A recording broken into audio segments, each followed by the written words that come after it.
Wayang, tapi bukan Pandawa ataupun Punokawan, melainkan tokoh Presiden Soekarno, Bung Hatta, bahkan Bung Tomo. Kok bisa?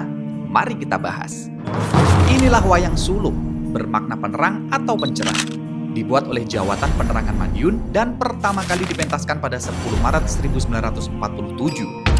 Lewat tokoh-tokoh pejuang nasional, wayang suluk membakar semangat rakyat melawan agresi Belanda, menyebarkan informasi, dan menangkis propaganda penjajah di tengah masyarakat yang masih buta huruf.